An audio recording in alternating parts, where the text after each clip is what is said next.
because I posed as a money launderer the whole time, I can't say like, I'm a regular Joe. And so I adopted a criminal persona, I would say, on top of the commercial cover. So I intersected with a lot of that world so I could do our operations, which was covert finance. I was moving Uncle Sam's money into places for us to use it. And I pretended that I was a criminal money launderer the whole time to facilitate that. The opinions of the guests and host are their own and do not represent the opinions of Ironclad, the Border Patrol, or the Department of Homeland Security.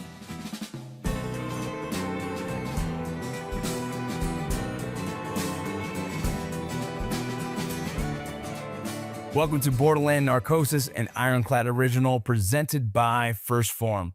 Go check out some of their protein shakes and also protein bars, protein snacks. I mean, you name it, they got it, and I love it. You guys go check them out. You can find them at firstform.com/Borderland.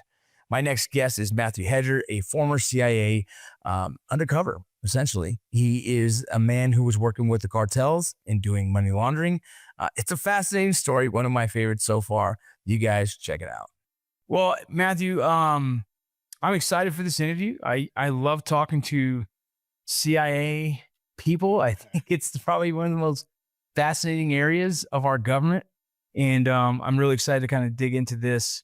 Our audience enjoys CIA, but also our audience is very, I don't know, they can be aggressive in the comments sometimes with CIA. And so it makes it fun sometimes. Yeah, I mean, at least it won't be boring. I've heard some from the Julian Dory one. Some of my buddies just sent me screenshots. They're like, wow, these guys are brutal. Yeah, man. The internet is rough. I go on with the whole Joe Rogan idea of just don't read the comments. Yeah. I try, and then people I get it all the time. Send it to me, screenshot it and send it. So I had to read it anyway. But yeah, that's funny. Well, first of all, reading your background says former CIA NOC, non-official cover operative. And that's something I've never personally heard. Again, I don't have the most extensive, training on CIA, but would you first be able to kind of better explain what that is for me? Yeah. So I would say, for case officers that come into the agency, 95% of them are on diplomatic cover. So they're working out of an embassy, pretending to be the third secretary of economic affairs or whatever. And then they have their night job.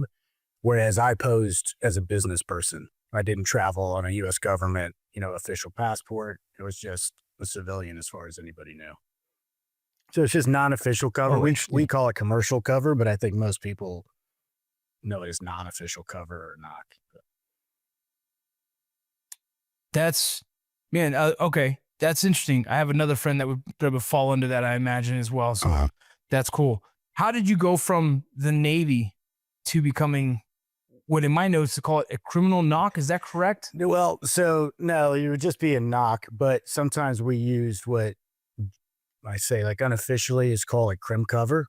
So because I posed as a money launderer the whole time, you can't say like, I'm a regular Joe. And so I adopted a criminal persona, I would say, on top of the commercial cover. So I intersected with a lot of that world so I could do our operations, which was covert finance. I was moving Uncle Sam's money into places for us to use it.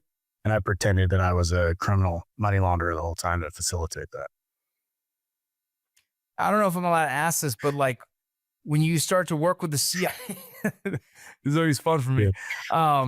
When you start to work with the CIA, like they tell you like, hey, we need you to act as this guy. Like they help you with your whole cover. And then they tell you, this is what we need from you. Is that kind of how it works? Like, here's your mission? Yeah. So the broad mission would be that I would routinely move our finances over to different places. So each individual mission would be, okay, this much money needs to get here to support, let's say hypothetically JSOC stuff in East Africa. We got to get money over there. How it would break apart the missions. But mostly they all bled together because I had to run a network of entities or a network of financial accounts and that they could dip into whenever. So kind of bled together. But they do. Did you actually have to know financing? Yes. Sorry, didn't mean to cut you off. No. But they do help to your earlier question to build out that persona and say, here's what right looks like in that world. They brought in psychologists to help frame like, here's how to not stand out, and here's how to talk the talk and look like one of these people. But I do have an educational background in finance. I have a master's in global finance and banking, which came in a little pretty handy. Yeah, man, that's cool. You've mentioned that you've infiltrated transnational criminal organizations. What did that look like on the ground? And you posing as I know you pose as a financier, but were you ever posing as like a trafficker or something else? And like, how many layers of cover is that? Like, how deep does that go? So it is multiple layers of cover. It's kind of like playing 4-dimensional chess at times. But the primary one is just the commercial cover that I was given, which I can't say specifically what that job was that allowed me to travel. Yeah. And then on top of that, it was, we need to convince everybody that you're a criminal. And that's why you're doing this, not because you work for a government organization and things like that, right? So we're starting with money that's all stamped US dollars, right? If it's allocated to CT budget or whatever, and it needs to be, let's say, laundered, right? If it was illegal, it would be laundering, but distanced from the original source of the US government so that we could buy stuff or pay people or get money into places without the US government's footprint all over it was the goal.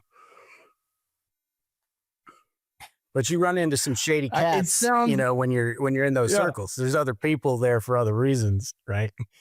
Specifically, narcotics money is huge in those circles. But how do you gain the trust of someone? And also, like, how are you putting yourself in the circles to kind of get into the door, right? Yeah. Like, I imagine, like, if it was me and this is my job, I'd probably have to go hang out in some shady locations and convince them that, like, make the conversation happen in some capacity so then I can kind of continue that relationship. Yeah, so it's kind of similar but different to how like a federal agent would do, what you guys would call an undercover operation. But, we're not there to collect evidence against anybody, but you have to do that same thing. You have to make that perceived serendipitous encounter where they think, oh, this just happened naturally or what a coincidence, but it was all, planned out.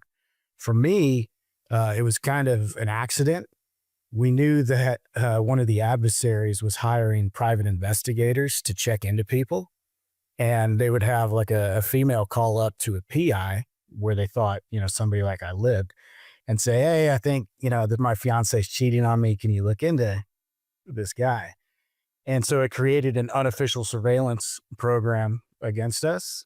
And so the idea was, let's take the Bureau's list of organized crime affiliated spots and start hanging out. That way, if the PI says he's going to come back and say, hey, I don't think he's cheating on you, but I do think he's kind of hanging out with some scumbags, and it would reinforce our story that way. And I ended up meeting some of these people just hanging out in those places.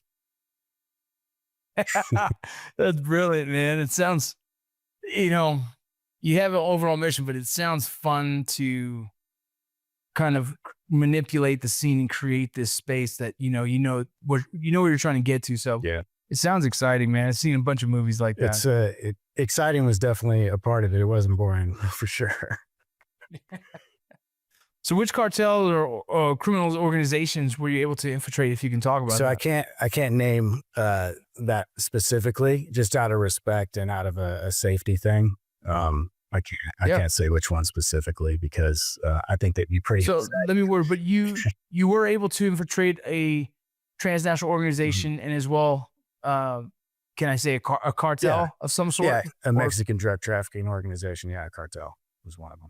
I wouldn't say, infiltrate in the same way that a federal agent would try to do it.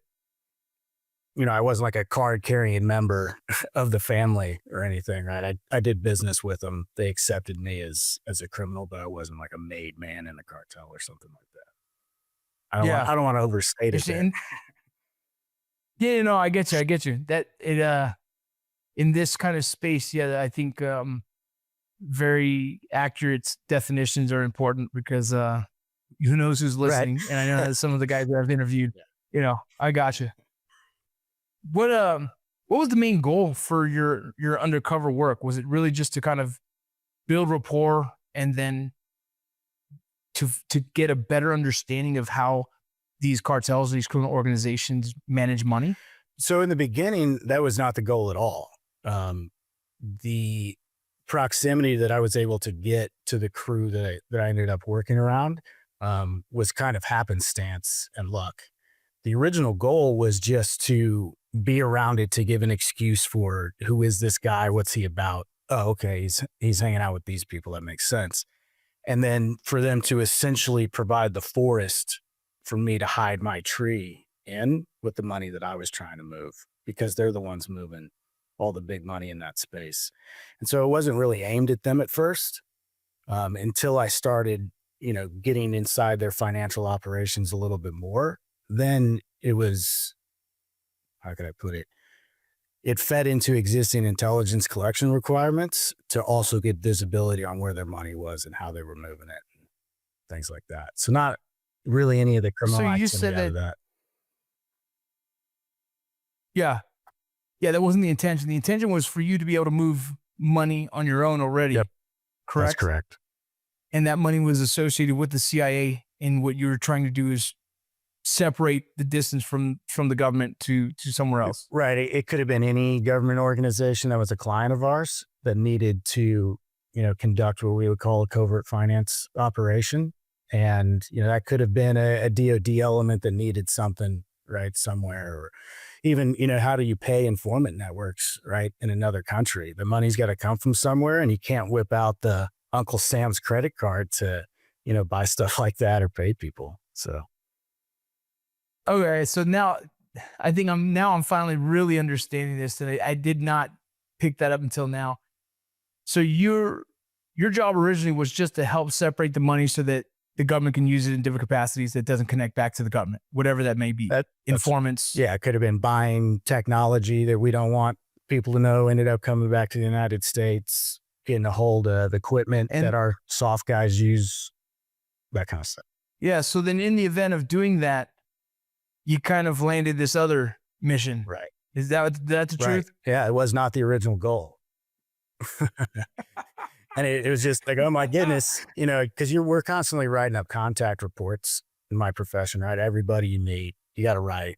That's what they don't put in the movies, is all the writing. And it just came back. They're like, wait, who is this in this report? You've got access to who? And so it kind of dovetailed off a little bit because of that. Damn, that sounds bonkers. I mean, this is going to be a great movie one day when we get to see your story on TV and, Leonardo DiCaprio is playing you. That's what I imagine right now. I'll take that as a compliment. Yeah, thanks. It reminds me of like the CIA's version of the Wolf of Wall Street. It's like, it's all I keep thinking in my head about, like, how do you get involved in these groups and the kind of the character you have to portray to getting closer, and then what you do with this money, who knows? It just sounds like that's what it kind of reminds me of. Well, now with, all of these money laundering as a service that all the big groups, all the criminal groups out there use, when you're in that space, you end up meeting just tons of people from everywhere that are overlapping on trying to move the money. And so it really became a really, interesting vantage point for us from an intelligence collection angle, because you get to see so much at that intersection. Man, were you ever in some kind of position where you felt there was some danger, maybe potentially to you? Oh yeah. Yeah. I mean, almost every day. Yeah. I mean, these are, as you know, these are very serious people. And if they think that you're up to something funny, they take it very seriously. So that was constantly there. You get kind of, I don't want to say paranoid, but you're hypersensitive all the time when you first started, because you think, when you observe everybody acting kind of weird around you, you always think it's because of you. Like, you're the stimulus, right? I made this happen. It's because they're on to me. And that fades a little bit over time. But in the beginning, somebody can't spill a cup of coffee without you thinking it's your fault and because they've discovered you, kind of thing. Damn. That'd be scary, man. That'd be those things where you're always looking over your shoulder, essentially, and hoping you don't make a mistake that exposes everything. I heard in another interview, you mentioned that there was a night partying with a cartel member. There were some very dark moments. I'm not sure if you're interested in telling that story, but I'd love to hear that story.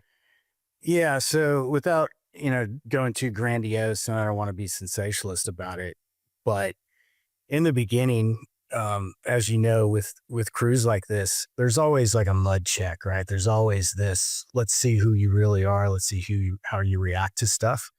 And I've had that before with other organizations, but the one I was talking about at the time was a cartel. And what they exposed me to, we were out having a good time, and they had planned this out in advance. They took me back to one of their locations where they were, for lack of a better word, torturing somebody, and they wanted to see how I'd react to it. And it wasn't something I was expecting. I'll say that. Yeah. You knew that something like that was coming, correct? I didn't think it would be that intense. I thought it was going to be one of those movie style, where's your wire? Are you a cop kind of things? But they shocked me with the level that they were willing to go or to expose me to. Yeah. Hey guys, I want to give a shout out to a company I've trusted for over 11 years, First Form. They make high quality supplements, protein powders, vitamins, performance products, everything you need to support your health, fitness, and recovery. Look, my weight goes up and down like a lot of us, but when I'm dialed in and focused on my health, these are the products I trust. Their Formula 1 protein powder is my go-to after every workout. Cinnamon Toast Crunch, hands down, is my favorite flavor. I use it after every workout and it tastes amazing. They have other flavors too, like salted caramel, red velvet, and chocolate mint cookie. Not a protein shake person? No problem. Their protein bars taste like candy bars, and my favorite flavor is cookie dough. All the First Form products are made here in the US. No junk, no sketchy ingredients, no BS. Orders over $75 is shipped for free, and if you don't love it, they'll actually give you 110% of your money back. Go check out firstform.com/Borderland now. Yeah, it's interesting. I've read some of the Undercover books from like obviously not as serious, but still in the same lines of it, but like ATF agents with Hell's Angels and some of the things they've had to do to kind of keep their cover. Or like Jay Dobbins with Black Biscuit or stuff like that. Yeah. Yeah. And in that interview, it was pretty dark and heavy. Yeah. And I agree. That's pretty intense. And I imagine you start to question whether, like, man, where's this going and how far am I ever going to have to go? Was there ever a moment where they tested you with your own hand and saying like, hey, we might need you to do this? And were you questioning like, oh, I got to blow my cover here soon? Yeah. So there was not that type of activity, but other, I'll say, criminal acts that I was asked to partake in. And it was maybe easier for me than a lot of undercover feds would have, because I was the money guy, right? There's just no reason for me to have to be involved in stuff like that. And also when you're trying to earn respect, right, which is the biggest word in that world, you can't earn it by constantly rolling over and just taking everything from everybody, right? And so for me, my stand on that was, look, I don't think that's going to go over really well if I get, rolled up doing some bullshit like this, and then we lose this money angle. I think that's going to, they're going to look back and think that was a pretty stupid idea. So I'm going to sit this one out and just push back a little bit. And I never had a problem after I said no, but they'll push until you say no. That's for sure. Yeah. Yeah. No, I can't imagine, man. I can't imagine. So when was it the moment where they started to say like, hey man, do you know how to move money? And when you agreed, like, how did you gain enough trust for them to like, was it like, here's a little bit, let me see what you do with this, and then boom, let's go all in? Yeah. So that's a super fine line that you're trying to do when you're dropping the trail of breadcrumbs to get them to it. Because if you do it too much, they're going to say, well, we don't want to do it with this guy. He's got a big mouth. He just talks about stuff all the time, right? This guy's a joker. So you can't like just get drunk and bring it up one night. It has to be really, really planned out. And you just take advantage of the first time something comes up. For me, it was helping out a guy who was doing a bulk cash smuggling. He was moving just boxes of cash. And so I got to be around him and then talk about it. And he's like, you seem to know what you're talking about, right? And then you're trying to hold back after that and just make them pull it out of you. You don't want to. just vomit out of your mouth at that point. So it does take a period of time to let it out in the right way, I'll say. Man, it's crazy. I've never had someone of your experience on the show. I've had people who've done all kinds of different stuff, but this right here for me is pretty fascinating. Well, it's good because it's usually super boring talking about money and math and stuff with money laundering. So I think you're the first person to say it's interesting. No, it is. It is because I know all the other sides of this cartel conversation, right? And I've had the big businessmen associated with them, like the twins, you know, the two twins who've done deals with them in drugs and all that. But the finance side of it is you're an American who's finding their way into their system and then to be trusted and help money laundering, because the money laundering is the interesting part about their organization. That's right. That's the power, right? The financial backing is the power. Yep. And we've seen money laundering from crude oil. We've seen money laundering now. We had a guest on here that talked about the cattle industry. Yeah. And it's all crazy. And you're the guy that would be the one helping with these deals essentially. Yeah. And I find it interesting. I've never been able to talk to someone like that. It's crazy how innovative they can be with the different types of industries, that they will find a way. They could move money through a bubblegum factory. They're super innovative. Yeah, that's the thing is I was trying to understand the cattle one, and I'm not sure if you had any experience in cattle, but we learned a lot about it from one of our guys. And then we have a bank who's helping as well. And it's all confusing a little bit because I'm not a finance guy. And, you know, and my thoughts I have right now is, was there times when you're doing money laundering for them? That's breaking a law, but you know, this is part of the assignment. So did it ever feel like, man, am I going to get in trouble for this in the event? Like if you got caught, you'd be arrested too until someone like in the movies gets you out of it. Right. Which might take a while. Actually in the movies, it's like that night, right? In real life, they might just forget about it. But yeah, that's a constant thing. So without going into something that would be like a SAP or classified, there are relationships with lawyers in U.S. law enforcement, right? When somebody in my status is participating in something like that, for say it touched a U.S. bank or something, right? So there's a legal get out of jail free card, obviously, for that, but you don't feel it when you're living that life. I remember driving, just seeing cop cars, thinking like, oh, like I hope they're not looking at me, right? Or I got paranoid of our own country's law enforcement at times, traveling in and out of the country, just like I'm sure they do. It felt the same at the time. Did you ever, like, you think about like, if they caught me, like, I hope they don't pull their guns immediately. You know what I mean? Yeah. Like the thought of that, right? Like, yeah. So that's constantly a thing. Like, even, you know, if it happens, I hope they don't make a mistake. You know, I hope one of these guys doesn't accidentally send a flyer and shoot me if something's going on, right? But it's always in the back of your mind. Man, did you ever travel with someone from the organization that made you even more nervous? Because I think, like, if I'm doing another undercover work with someone and they pull their gun out and they start a confrontation, I'm like, oh crap, I'm about to get pulled into this mess. Yeah. So I'll say this. I did one that was an overlap with a federal agency where they were sending a couple of their UCs to be in the same room that I was in. They didn't know, the two UCs didn't know who I was.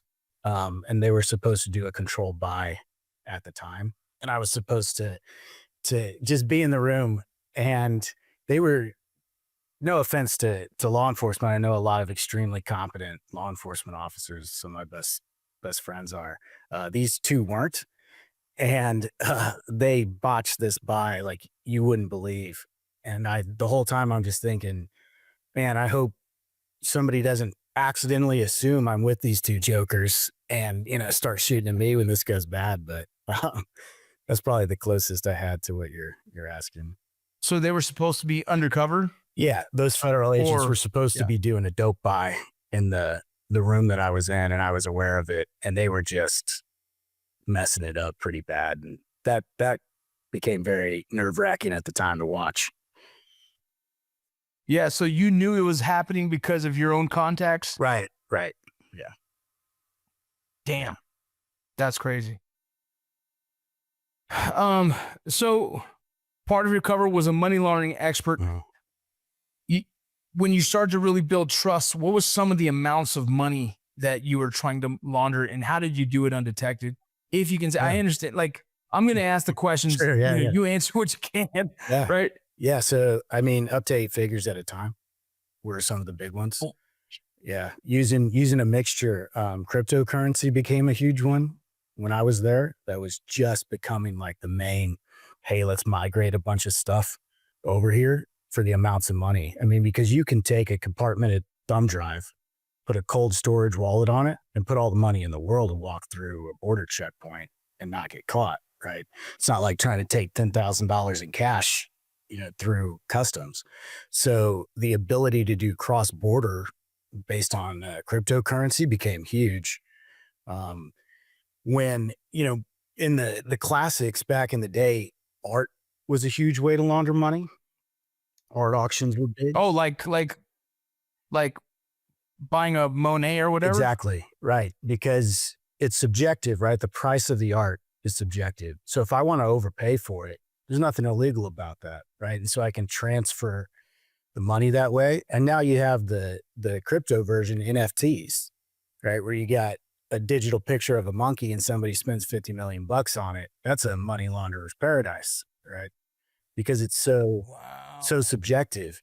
And what people don't understand about money laundering is it's not about moving money.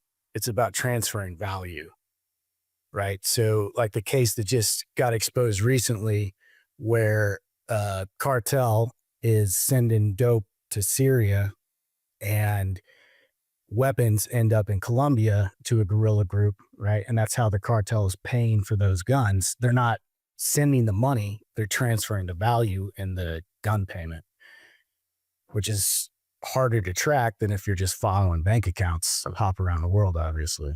I've heard when you talk about art, I might get yelled at by my own friends in this one, but I've heard that the Hollywood industry is a big money laundering thing at times. Some of the bigger movies, it's the same idea as like you can invest whatever, and that's become a money laundering scheme. Have you heard anything of that? Oh, 100%. I mean, you mentioned the Wolf of Wall Street earlier.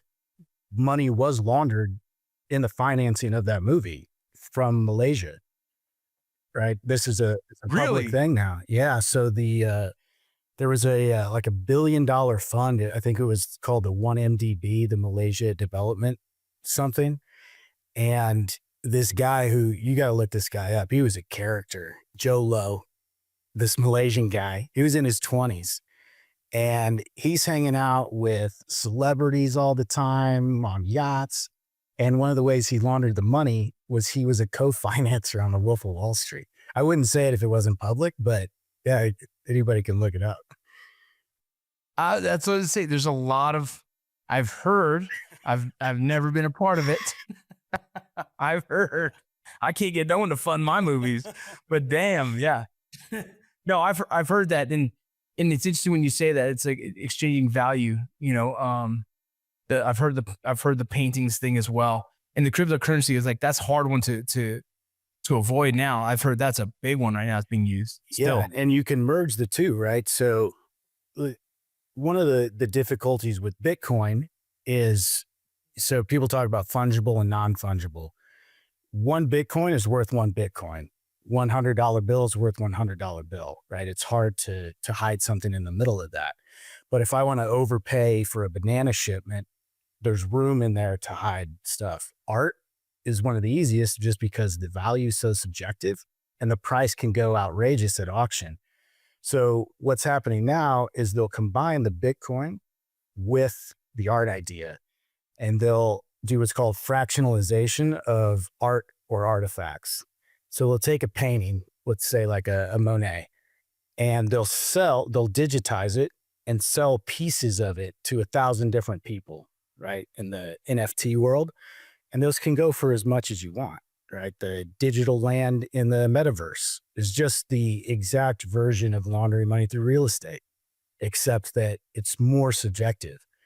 right? So you got people paying $4.5 million for a digital piece of land in the metaverse. One sold for $90 million. There's just no legitimate reason for that level of funds on something like that. So let me ask, why does that help, or how would that help the cartel if they bought a digital painting for $100 million? How is that money laundering in a sense, and how does that give them any value in it? I don't understand. So one of the things that can be done with these NFTs is just trade them around, right? So in the dope business, you can have one group owe this group one time, and then vice versa. It can go back and forth. It's not always unidirectional. And so it can be almost like a Hawala network, a placeholder where you say, okay, here, I'll transfer this thing to you. We agree it's worth this. And when we kick him back and forth, nobody cares that we are. But you and I have a mutual understanding it's worth $10 million. So we can transfer them around like poker chips. The best way to think of it is turning cash into chips at a casino. You can transfer them around. They have a perceived value by us, but are worthless and hard for the feds to track in that way. And then what if someone wants to cash it out? How would they go sell it on the market, on the black market somewhere? Right. So that's where these other groups, let's say like the Chinese, step in. Right. So with China specifically, I know you've had guests that have talked about how they're helping with capital flight, right? They're trying to help wealthy Chinese businessmen or women get more than $50,000 out of China and into the United States in a year. So if there's a cartel here that's trying to get rid of bulk cash, they can just say, we'll take it, right? We'll do a swap in that way. And now they've moved that money. Another way is just to trade for what's owed, right? So if there's a fentanyl lab in China, right, that they were going to pay for precursor materials from, then just like a Hawala network, you just call it even on both sides, right? Say, we did a trade. That way there's no bank accounts in the middle. The smart ones don't use crazy. The wire system or send money like that anymore. They trade stuff. I just don't understand. And again, I'm not very competent in the finance space whatsoever. I just don't understand how, like, at one point you could finally cash that out and spend it, right? That's what I'm missing. Oh, I see. Yeah. So it depends on what you want to spend it on. A lot of the time, what'll happen is they'll inject it into businesses that are owned, and the beneficial owner downstream would be, let's say, like a senior leader in the cartel, right? So if I use a trust in Nevis that owns a bunch of companies all over the world, and those companies pay out to the trust, and the beneficial owner is the cartel leader, then they look like they're making money off legitimate businesses all over the world. So in the final stage, you do have to get the money into the business, or say like cattle or art. It could be the sell of it, right? Like, I owned this painting, I sold it off. I've got a receipt from Christie's auction house that shows it's legitimate, right? But how they ended up with the art in the first place is more nebulous. Or somebody wants to buy a racehorse that you own for $50 million. There's paperwork for that, right? Yeah, that's how the cattle was. They put a price on the cattle. He said he had something like 200,000 cattle. Never had it, just the paperwork on the cattle. Right. So yeah. Or you can the bank do fronted the money. That's it. Yeah.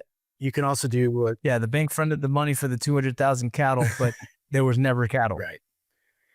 Yeah, or you can add what we call invoice manipulation to it, where I say I'm going to buy a bunch of bananas and ship them. I'm going to overpay for the bananas, and there are no bananas, right? It's an empty thing. You have to do that a lot at scale. But when you have the network that they do globally of businesses, just moving these invoices around, you don't need to actually have a product. It's more sophisticated if you do, but you don't have to. Yeah, I'd love to have you look at that case that we interviewed. And I'd love to talk to you offline about that one later another time to kind of help me piece it together in my head, because we're going to be putting together a potential 5-part series on that specifically. And I would love your take on that. Yeah, I'd love to. The cartel's been exploiting other alternative remittance, right? Systems like shell corporations. How does that happen? Yeah, so shell corporations are just to do the middle phase, which is called layering, right? So the first thing you have to do is you got to get the money into the banking system, which is placement. That's where you see like Smirks trying to take $9,000 a day into a bank to get under the reporting threshold, or a cash-based business like a strip club where the club's actually making 200 grand a day, but they're reporting that they made 500 grand a day to put the cash in, right? That's the placement. Shell companies are where layering comes in. And that's from the initial placement point, you want to distance the funds as far as possible from the origin. During that distance, you can also do what's called a form change. So it's not just shell companies around the world with just sending bank wires. You're also maybe changing it to gold at some point and moving it somewhere else and popping up in a new shell company. But they kind of get daisy chained to take advantage of jurisdictional issues. Let's say law enforcement agencies that won't cooperate with each other. Privacy jurisdictions like Switzerland used to be back in the day, right, where they wouldn't divulge the owner. And so you're just moving it around to try to make it difficult for law enforcement to trace at that time. Is there any, now I don't know if you even say this or not, but is there any, okay, what's the hardest kind of method that you've seen in money laundering that's been very challenging for law enforcement to detect? Turning cryptocurrency into a Hawala network is the most difficult. So let's say, cryptocurrency is hard enough without some of the more sophisticated ways. But let's take a online casino as the example. So you can become a member of one of these online casinos. You can put as much money as you want into it with no KYC, which is know your customer, no ID. They don't need to know who you are. And you and I could sit there on other sides of the world and play one-on-one poker against each other. And I can lose $1 million a minute off to you. And no one knows who you are. Then you can cash it out on the other side to any Bitcoin address you want in the world. Typically, a financial institution or a casino is going to make you withdraw the money to the same name as the depositor account was. With these networks, you can send it anywhere. And if you're law enforcement, all you see is the big pot. Okay, this casino just paid out $500 million today to 100,000 different people. So when the money comes in on this side of the bubble, you can't track all of them coming out. There's no direct line across it, if that makes sense. Yeah. Man, this is crazy. The southern border doesn't just separate the United States and Mexico. It also splits political alliances, ideologies, and sometimes even families. And decisions about immigration, addressing cartel violence, and the border often dictates who will hold the most powerful positions in the world. But what if there was a resource that could cut through the background noise and give perspective from the front lines of the border crisis? I am Vince Vargas, former Army Ranger and Borstar operator, and the host of Ironclad's original podcast, Borderland. I am also the author of a groundbreaking book called Borderland that reveals the untold story of America's first line of defense and special operations of the United States Border Patrol. In the book, I give an inside look at the U.S.-Mexico border through events and life-changing experiences that I took part in during my years of service. I break down the distinct difference between border security and immigration policy through real-world scenarios and insights only available from the front lines. My goal is to counter misconceptions and misinformation about the highly volatile stretch of North America that connects the U.S. and Mexico.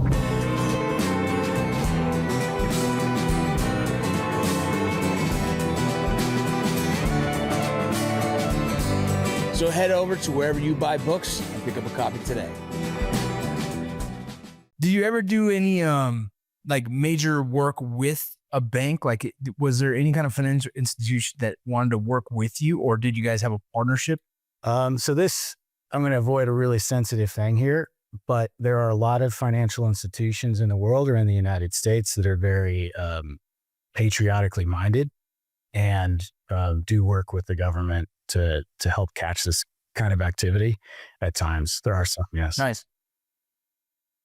Yeah, we're gonna have to talk more on that whole ranch thing, man. What were some of the big risks that you were worried about if you were exposed to be, a CIA agent? And I imagine torture and death. Yeah, right? that's right there at the top of the list for sure.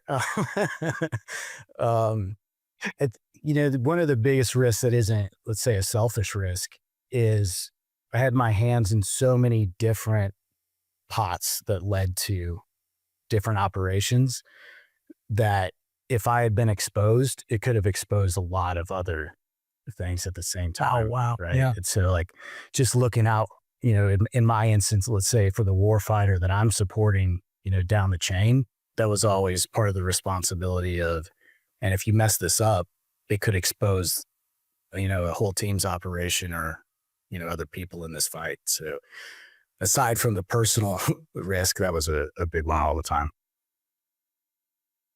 Yeah, I imagine. And then you said earlier that if, say, something went wrong and you were apprehended by law enforcement, it would have taken a while for you to get relieved of any kind of charges because the government has to go through a long process of getting to you, correct? Yeah, luckily I never had to experience that, but to that extent.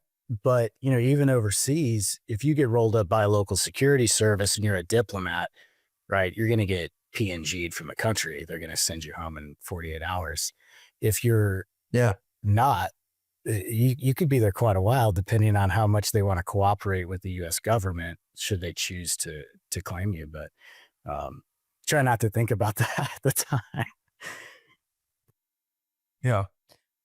Did you ever see a money laundering scheme all the way through to the point where like it was successful and the cartel organization was like, hey man, that was great, let's keep doing this? Oh, constantly. Like that happened often, right? Yeah, constantly. And one of the most disturbing things was watching, because I wasn't like the only guy, right? They diversify this stuff quite a bit, right? Like it's not like they've got, here's Cartel A, and they're like, here's our money laundering guy, Matthew here.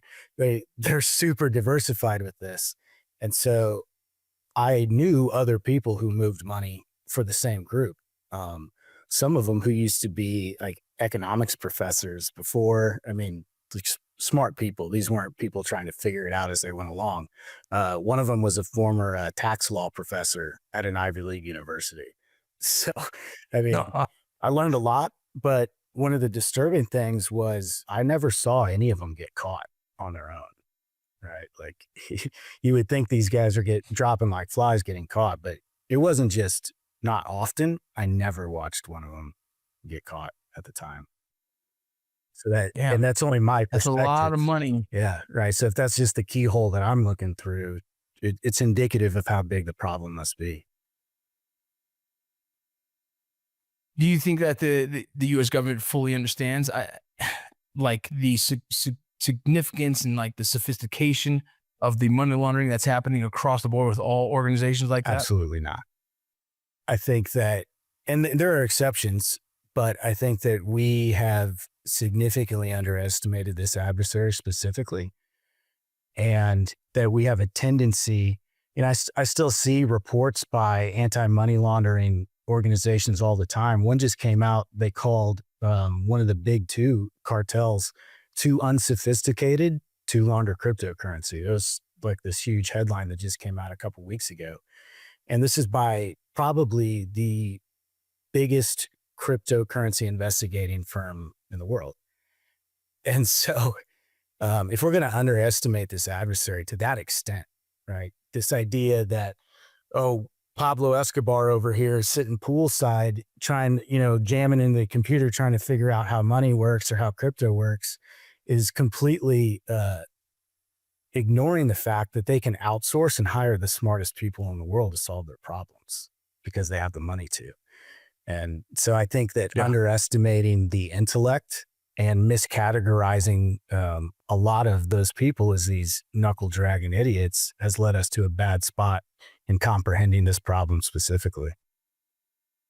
Yeah, that's what I was going to ask. Is my question here is, what are some regulations that we're missing? What are some things we're missing that we need to implement to slow this down? Yeah, so I think if you look at earlier this year, TD Bank was fined $3.5 billion because they were facilitating a South American cartel's money. And they've got all these, AI helping them out and all these compliance triggers and stuff like that. But in that case, all it took was the money laundering rep for the cartel to bribe the person who's supposed to be flagging this stuff. And they bribed him with $57,000 in gift cards. It's not like they were buying this guy Lamborghinis and stuff, right? So I think what we're ignoring is we can get sophisticated with computers, but if we don't pay attention to how easy it is to compromise a bank employee or somebody that's supposed to be playing defense against this, they're going to keep winning at the level that they are. Just the 10th, an article just came out about the crypto bro in New York that got arrested for laundering $500 million. It takes a long time to get to that point. And he would have had to have people in the banking system helping him facilitate that for sure. Yeah, it's a big thing when you start talking cartels and how much money they have, and then knowing that money laundering is a thing that they have to, use. Mm-hmm. And I don't see a lot of, there's not a lot of focus on the subject. That's why I was saying you're one of the first people to really kind of be able to break it down and be involved in it. But it's a tough thing to take a traditional law enforcement approach to as well, right? So one of the mechanisms that we know that the cartels use is Roblox, right? The kids game to launder money, right? So if I'm if I'm a federal agent sitting there and somebody tosses this case on my desk, I'm like, what the heck? Like, now I got to learn about Roblox all of a sudden to even comprehend what's going on. And so I think the nature of money laundering leans towards offense more than defense. Offense just has to be innovative. Defense has to catch up with innovative that they can't see blindly. And so I think it's a tilted fight in that way. What is there that Americans should fear in the fact of that we have such a lack of oversight on this money laundering thing across the board? What's the big problem with it? I think the big problem is people assume that this just has to do with narcotics and the cartels, and they're missing nation state actors that are backing them, that are using these platforms to do their own stuff too, like Iran or China, right? Like this recent thing. Let's take the guns out of Syria case, right? So you've got the cartel sending dope over to Syria with this Lebanese arms dealer who's facilitating these weapons to come through Venezuela to Colombia, to this terrorist group in Colombia.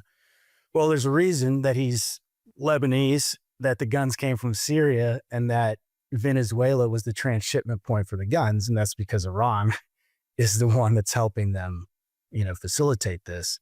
And so they're doing the exact same things to us that I was talking about before, right? There are foreign intelligence services that want to conduct operations in the United States, and they know that blending their money with narco trafficking money is a fantastic way to support their operations here. So I think that's the big fear, is it's not just the cartels that are involved in this. They've made friends with people that don't like us very much. Damn. That's the big picture right there. That's it right there. That our country, there's a lot of angles that people are trying to hurt this country. And that's a big one right there. Yeah. And we know that they are, right? We've seen some of that stuff get exposed recently, specifically with China. China is just, they're loving this. Matthew, I really enjoyed that interview, man. And thank you so much for your time. Is there anything any last things you want to say, however? No, it was great to talk to you. I'm a big fan of what you're doing. And I think it means it's important that people hear the stuff that you put people on here to say. So I appreciate you. Absolutely. Thank you, brother. Thank you. Thank you for listening to Borderland Narcosis, an Ironclad original presented by First Form. Don't forget to go check them out at firstform.com/Borderland. Try the protein bars. Best. Until next time, guys, we'll see you later.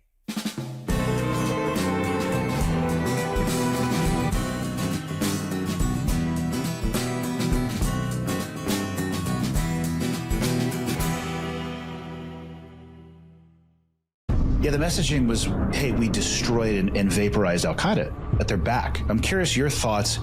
Did we really destroy them when we were there, or did we just push them into new territory and out of that region until they had time to come back? You know, we never defeated Al-Qaeda. We hurt them badly. When we went through bin Laden's documents, I found numerous reports of Al-Qaeda talking about how they support the Taliban, how they help build the Pakistani Taliban, how they helped write the Pakistani Taliban charter, how they kind of got a little upset when they perceived the Pakistani Taliban, which, by the way, is just the Afghan Taliban on the other side of the Durand line or the border, how they were upset and ordered the Pakistani Taliban leaders to not poach Al-Qaeda leaders, things like that. So they never were defeated. It didn't happen. Remember, President Bush had like a piece of paper and crossed names off, and it was 75% killed of Al-Qaeda's top leadership. Then President Obama did something, and another 66% were killed. And then, you know, how many times are we going to say that Al-Qaeda is? And then I just sort of mocked this. We used the D word when it came to Al-Qaeda. Disrupt, dismantle, and defeat Al-Qaeda. Decimated, degraded, defeated, done. But that's how they've been described. And that was never the case. Even when President Trump signed the Doha Agreement with the Taliban, you had Secretary of State Mike Pompeo saying, well, the Taliban is going to destroy, yet another D word, Al-Qaeda. And I haven't tracked a single raid that the Taliban have done against Al-Qaeda. Why would he say that? I mean, and where in the history of the relationship between the Taliban and Al-Qaeda has that been the case? It's wishful thinking. It exists. This is not a Republican issue or a Democrat issue. This is a foreign policy issue where we don't, and you said it at the outset, we don't understand our enemy. Meanwhile, Al-Qaeda is running training camps in 34 Afghanistan's provinces, safe houses, madrasa for religious schools in 5 provinces, a weapons storage depot in Panjshir province. This isn't me telling you this. This is the United Nations Security Council's Analytical Support and Sanctions Monitoring Team. That was their last report in February. And other groups, like I described earlier, are also running training camps. This is all part of Al-Qaeda's network. And by the way, one of the ways I was able to track what the Taliban, what their goals and intentions were, was reading them on Voice of Jihad. It was their website. They published it in 5 languages. You know how many languages we published information on in Afghanistan? In 2. How are the Taliban able to do that? Absolutely. You know, it shows how organized they were, how committed they were to their cause. And they told us about what their intentions were. The Taliban do what the Taliban want to do. They impose their harsh version of Sharia. They're true believers. You know, people say, oh, well, they care about international legitimacy, but they don't. They'll take whatever legitimacy we give them, and we gave it to them with the Doha Agreement, and then by abiding to that Doha Agreement and put the Biden administration's withdrawal. It's a nightmare in Afghanistan, and it's worse than it was pre-9/11. Sure, we are far better at security here in the United States internally, but the Taliban control 100% of Afghanistan. There is no Northern Alliance 2.0 that we can rely on for intelligence and support them and, you know, to get targeting information. Afghanistan has become a black hole, and when you give an enemy like Al-Qaeda the time, space, and security to recruit, to train, to indoctrinate, to plot attacks, I don't want to find out what happens next when they have this time and space.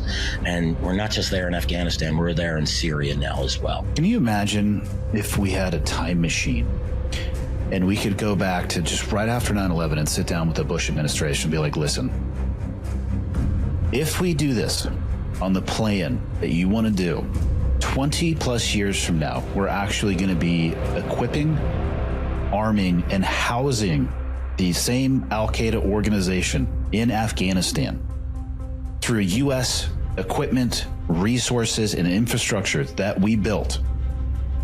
They would look at you and say, you're out of your fucking mind. There's no way that's going to be the case. And yet here we are.